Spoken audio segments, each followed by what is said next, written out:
Mon nom est Émilie Côté, je suis chef intérimaire de l'unité de médecine à la Baie. La chambre de soins palliatifs de l'hôpital de la Baie a été inaugurée en 2001 et depuis, ce sont des centaines de familles qui ont pu en bénéficier. C'est une chambre spacieuse, parfaitement adaptée aux besoins de ce type de clientèle qui requiert des soins spécialisés. La Fondation de l'hôpital de la Baie a également contribué à l'aménagement de chambres palliatives à l'urgence et au CHSLD. C'est une chambre avec une pièce familiale adjacente qui permet les discussions entre les familles et le personnel de soins afin de prendre des décisions importantes pour l'usager en fin de vie tout en lui permettant de demeurer dans un climat calme, propice au repos. Les installations, les lieux physiques de la chambre facilitent la communication entre l'équipe de soins et la famille. La Fondation de l'hôpital de la Baie a contribué pour un montant de 8 000 $ pour les aménagements de la chambre palliative. Les usagers et leurs familles apprécient grandement les lieux physiques de la chambre de soins palliatifs. Ils apprécient énormément de pouvoir y avoir accès. Elle contribue à rendre l'expérience de la fin de vie positive et à mettre de la douceur à ces derniers moments si précieux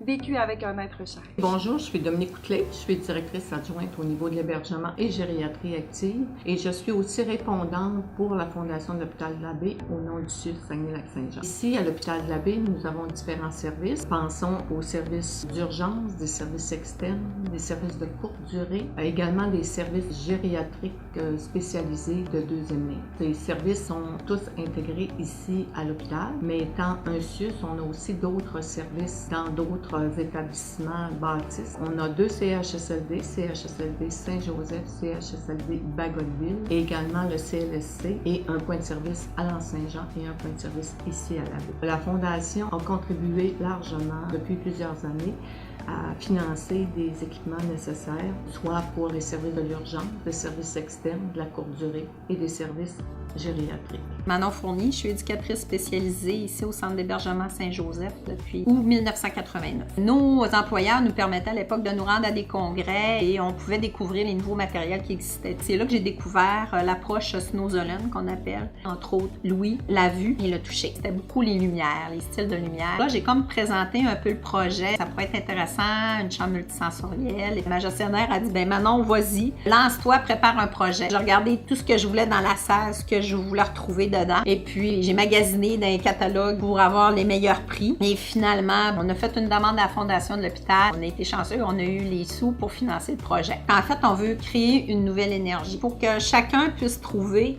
un peu son élément et toujours la notion d'être enveloppante. Tout le monde, à large, peut en profiter. Moi, je peux vous témoigner que oui, j'ai vu beaucoup d'argent offert par la Fondation de l'hôpital de la Baie ici au centre d'hébergement. Fait que ce que je dis à la population, continuez de donner parce que notre fondation, elle est super géniale.